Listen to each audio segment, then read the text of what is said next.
অখণ্ড মণ্ডলেশ্বর শ্রী শ্রী স্বামী স্বরূপানন্দ পরমহংস দেবের উপদেশ বাণী অখণ্ড সংহিতা বিংশ খণ্ড।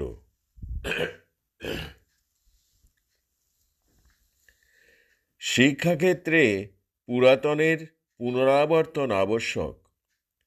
অপর এক পত্র লেখকের পত্রের উত্তরে শ্রী শ্রী বাবামণি লিখিলেন, অতি প্রাচীনকাল হইতেই ভারতবর্ষের পিতামাতারা নিজ নিজ পুত্রকন্যাদের জীবন গঠনের জন্য আশ্রম জীবনযাপনের প্রয়োজনীয়তা অনুভব করিয়া আসিতেছেন।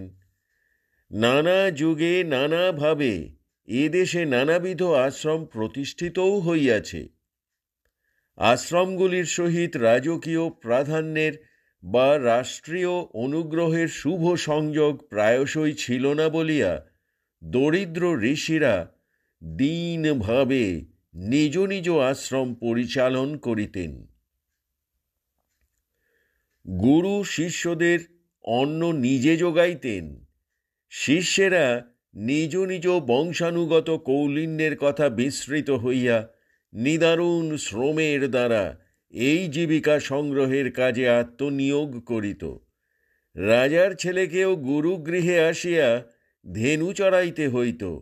সাপদ সংকুল বনভূমির পর ঘোর কান্তার সমূহ অতিক্রম করিয়া করিয়া গাভী এবং বৎসদিগকে তনুরক্ষার ব্যবস্থা করিতে হইত। বর্ষাকালে কৃষিক্ষেত্রে জল সংরক্ষণের জন্য আইল ভাঙিয়া গেলে নিজের সমগ্র দেহকে শায়িত রাখিয়া জলবেগ আটকাইতে হইত। খাদ্যাভাব ঘটিলে আকন্দ পাতার মতো ক্ষতিকর পাতা খাইয়াও ক্ষুণ্ণিবৃত্তির চেষ্টা করিতে হইত। কিন্তু এত সব করিবার পরেও আসল লাভ তাহার যাহা হইত তাহা হইতেছে একটি পূর্ণাঙ্গ মানুষের সর্বাঙ্গ সুন্দর প্রতিমূর্তিতে সে পরিণত হইত। সে একটি খাঁটি মানুষ হইত। শিক্ষাক্ষেত্রে সেই পুরাতন জীবনচর্চার পুনরাবর্তন আজ আমাদের প্রয়োজন। দুঃখ, প্রেম ও লয়। অপর এক পত্র লেখকের পত্রের উত্তরে শ্রী শ্রী বাবামণি লিখিলেন, প্রেম আসিলেই শান্তি আসে, কারণ প্রেম দুঃখ ভুলায়। প্রেম দুঃখের মূলীভূত কারণ অজ্ঞানতাকে দূর করে। প্রেম দুঃখকে সহিয়া সহিয়া জয় করিবার শক্তি দেয়। প্রেম পার্থিব জীবনের প্রতিটি পদক্ষেপ ও অভিজ্ঞতাকে অপার্থিব অগ্রগতির সহায়ক করে। একান্তভাবে প্রেমাশ্রয়ী হও। দুঃখের অধিষ্ঠান স্থল শরীরও বটে, মনও বটে, তাহার প্রকৃত জন্মভূমি অজ্ঞানতায়। পরমেশ্বর তাহার নামের প্রজ্জ্বল মহিমায় অন্ধের নয়নে জ্ঞানের আলো ফুটাইয়া তোলেন।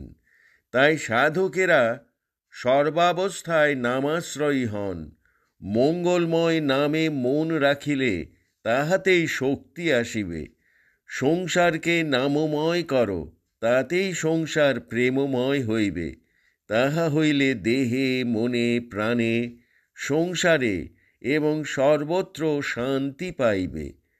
শান্তি খুঁজিতে হয় না, শান্তি আপনি আসে।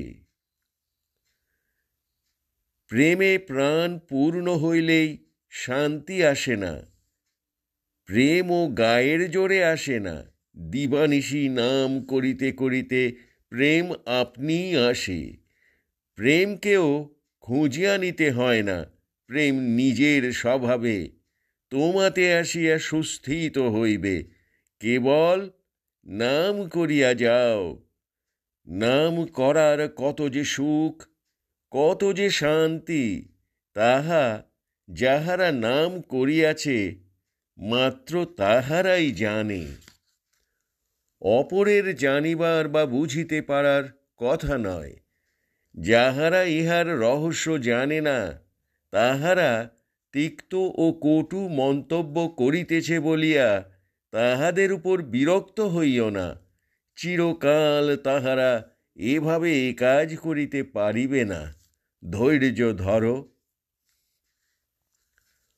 অপর এক পত্র লেখকের পত্রের উত্তরে শ্রী শ্রী বাবামণি লিখিলেন, দীর্ঘকাল ধরিয়াই শাস্ত্র ও প্রথা তথা স্মৃতি শাস্ত্রের বিধান অনুযায়ী ব্যবস্থাপক পণ্ডিত সমাজ ও পুরোহিত বর্গ অসবর্ণ বিবাহের বিরুদ্ধতা করিয়া আসিতেছেন, ইহা সত্য।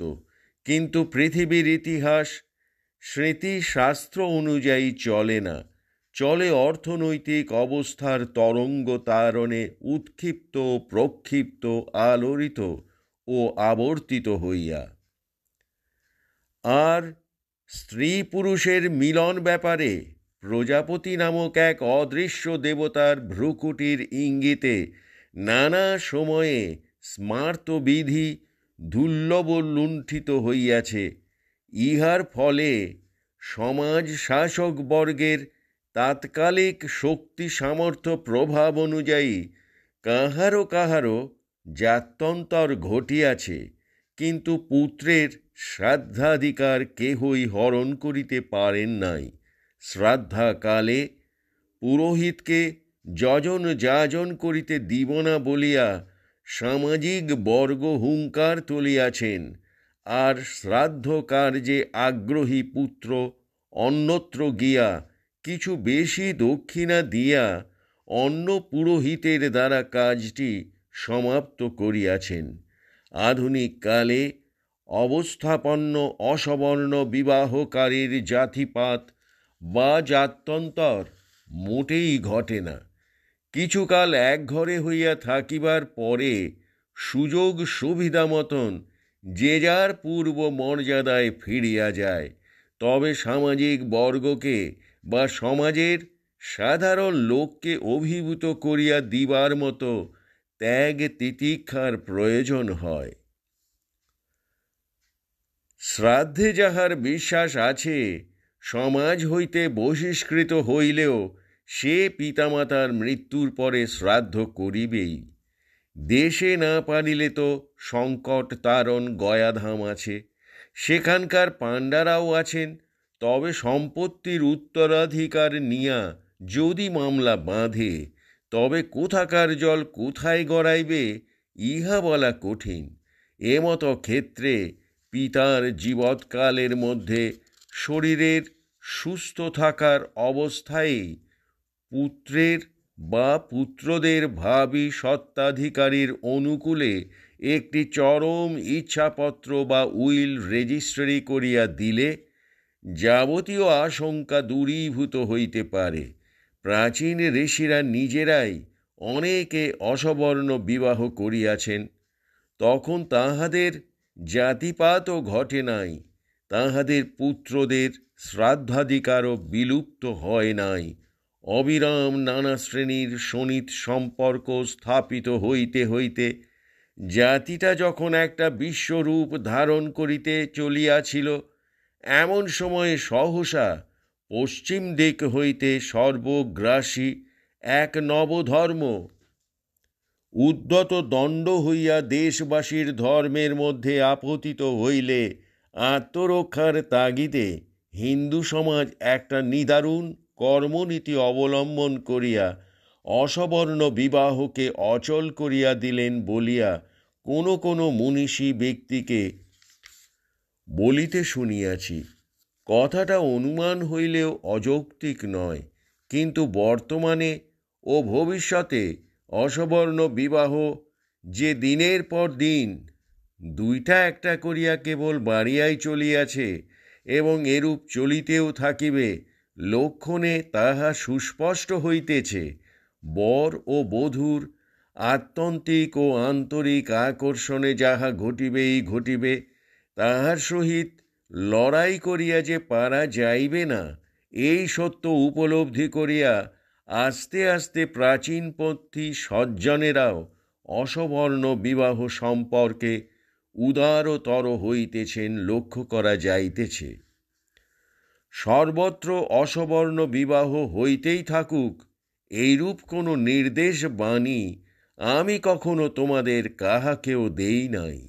কারণ স্ববর্ণে বিবাহের প্রথা এদেশে এমনই বদ্ধমূল এবং তাহার সহিত মানুষগুলির মন এমনভাবে সংশ্লিষ্ট ও আকৃষ্ট হইয়া রহিয়াছে যে কাহারও কোনো চিরপোষিত সংস্কারে আঘাত করিতে গেলে উৎক্ষেপের সৃষ্টি অবশ্যম্ভাবী। কিন্তু ব্যতিক্রম স্থলে কোথাও কোনো অসবর্ণ বিবাহ ঘটিয়া গেলে আমি কদাপি তাহার বিরুদ্ধতা করি না।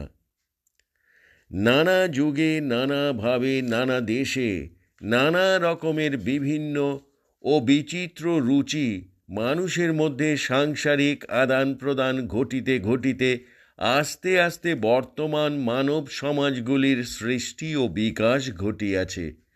আমাদের প্রতিজনের শরীরে কোনো না কোনো সময়ে এমন কোনো না কোনো বংশের শোণিত আসিয়া মিশিয়াছে, যাহা নির্ণয় করা আজ অসাধারণ মনীষা সম্পন্ন নৃতত্ত্ববিদের পক্ষেও অসম্ভব।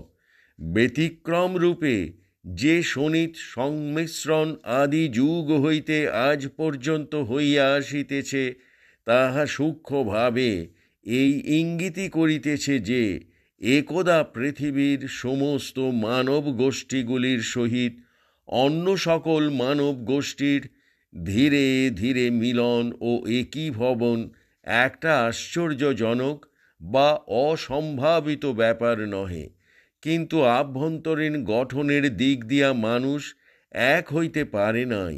তাই বাহ্যত রক্ত সংমিশ্রণ করিয়া এক হইবার মতো একটা অভিনয় হইলেও সমস্ত পৃথিবী এভাবে এক হইয়াও হইতে পারিবে না। যাবতীয় মানুষের মন অন্যভাবে, অন্য উপায়ে, অন্যতম কৌশলে একীভূত হইয়া গেলে শোণিত সংমিশ্রণের মধ্য দিয়া একীভবন একটি সাধারণ ঘটনা মাত্র হইবে। পরীক্ষা ব্যবস্থার আবশ্যকতা। অপর এক পত্র লেখকের পত্রের উত্তরে শ্রী শ্রী বাবামণি লিখিলেন, পরীক্ষা নেওয়ার প্রথা আমাদের দেশে যাহা চলিয়া আসিতেছে তাহাকে নিশ্চয়ই খুব একটা আদর্শস্থানীয় বলা যায় না। কিন্তু এই পরীক্ষা ব্যবস্থার সংস্কার কিভাবে করিতে হইবে এ কথা তো স্পষ্টভাবে আজ পর্যন্ত কেহ বলেন নাই বা বলিতে পারেন নাই।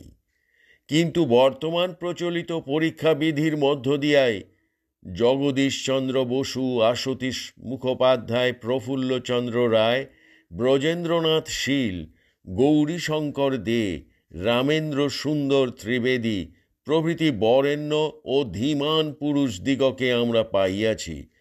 পরীক্ষা না থাকিলে কি করিয়া বুঝিতে পারা যাইবে যে ছাত্র দিনের পর দিন বা সপ্তাহের পর সপ্তাহ বা মাসের পর মাস ধাপে ধাপে উন্নতির পথে চলিতেছে কিনা, কতটুকু শিখিল?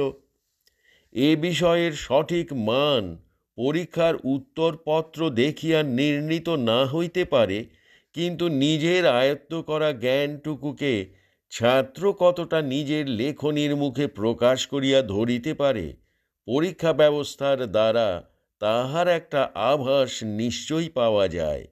এই আভাসটা পাওয়া যায় বলিয়াই একজন ছাত্র 20,000 পরীক্ষার্থীর মধ্যে প্রথম, অপরজন দ্বিতীয় এবং অপরজন তৃতীয় স্থান অধিকার করিল বলিয়া বিবেচনা করা যায়। একজন ছাত্র লেখাপড়া শিখিল কিনা তার চেয়েও বড় কথা এই যে সব ছাত্রদের মধ্যে নিজের অধীত বিদ্যাকে লেখনী মুখে প্রকাশ করিয়া ধরিবার যোগ্যতা কাহাদের মধ্যে কি তারতম্য আছে, পরীক্ষা ব্যবস্থা দ্বারা তাহার একটি কাছাকাছি অনুমান জন্মিতে পারে।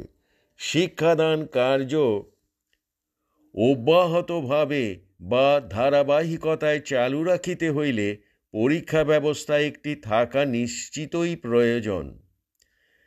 তাহার বিধি ব্যবস্থাদি কি হইবে, তাহার নিয়ন্ত্রণ ও নিরীক্ষণ কিভাবে চলিবে, তাহার সুচিতা, সম্মাননীয়তা, সম্ভ্রম ও মর্যাদা কিভাবে রক্ষিত হইবে, তাহা নিয়া সংশোধন, পরিবর্তন, পরিবর্ধন, আংশিক পরিত্যাজন বা নবতর সংস্করণ চলিলে চলিতে পারে। বিজ্ঞ চিকিৎসক একটি রোগীর চক্ষু পরীক্ষা করিতে আসিয়া যদি হঠাৎ আবিষ্কার না করিতে পারেন যে রোগীর আলজেউভার নিকটে একটি গ্রন্থির ক্রিয়া দূষিত না স্বাভাবিক, তবে তাহাকে সুচিকিৎসক বলিব না। ছাত্র ক্লাসে বসিয়া কেমন পাঠ নিল এবং ঘরে বসিয়া সে পাঠ কতটা অভ্যাস করিল, পরীক্ষক এই পরীক্ষাটি নেবার সঙ্গে সঙ্গে যদি না বুঝিতে পারেন যে পরীক্ষাকালে এই ছাত্র কতটা রাখিল আত্মসম্মান আর কতটা করিল চুরি, তাহা হইলে তাহাকে সুপরীক্ষক বলিব না। কিন্তু তাহার হাতে শুধু নম্বর বিতরণ বা নম্বর কাটা ছাড়া অন্য কোনো ক্ষমতা নাই। শিক্ষকগণের হাতে তাহা আছে। ছাত্ররা পরীক্ষার হলে আসিয়া যদি অসৎ উপায় অবলম্বন না করে, অন্যের শ্রমের ফলকে নিজের শ্রমের ফল বলিয়া চালাইয়া দেবার চেষ্টা না করে, তাহারা যদি একে অন্যকে অবৈধভাবে উত্তীর্ণ হইবার সহায়তা না করে বা একে অন্যের কাছ হইতে তেমন অসম্মানকর সহায়তা না নেয়, তাহা হইলে এই ছাত্ররা পাশ করুক আর ফেল করুক, এই ধ্রুব সত্যটি প্রতিষ্ঠিত করিয়া দিয়া গেল যে শিক্ষকেরা পড়াইবার সঙ্গে সঙ্গে মানুষ হইবার বিদ্যাটাও কতকটা ইহাদের আয়ত্তের মধ্যে আনিয়া দিয়াছেন। পরীক্ষার আসল জয় তো এইখানে। যে ছেলে দায়ে পড়িয়াও অন্যের খাতা দেখিয়া টুকিল না, বাহিরের বন্ধুদের প্রেরিত সাহায্যকারী কাগজপত্রের সহায়তা নিল না, সে তো আমার মতে একজন জিতেন্দ্রীয় ভীষ্ম বা একজন উর্বশী প্রত্যাখ্যানকারী মহাবীর অর্জুন।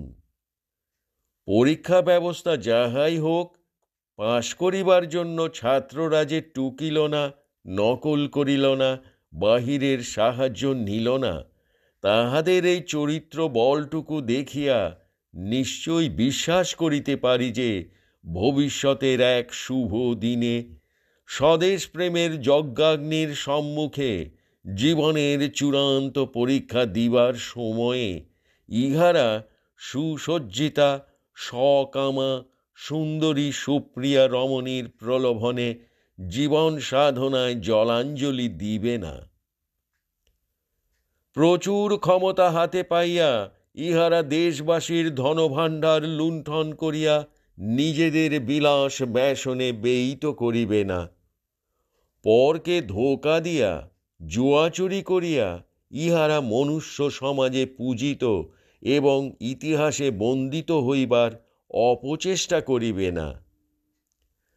পরীক্ষা ব্যবস্থা যাহাই হোক, পরীক্ষার হলে গিয়া খাতাপত্র হাতের কাছে পাইয়াও যাহারা ঘৃণা ভরে তাহার সহায়তা গ্রহণ প্রত্যাখ্যান করিবে, আমি বলিব একমাত্র ইহাদেরই কাছে অনেক কিছু আমাদের প্রত্যাশা করিবার রহিয়াছে। হরি ওম।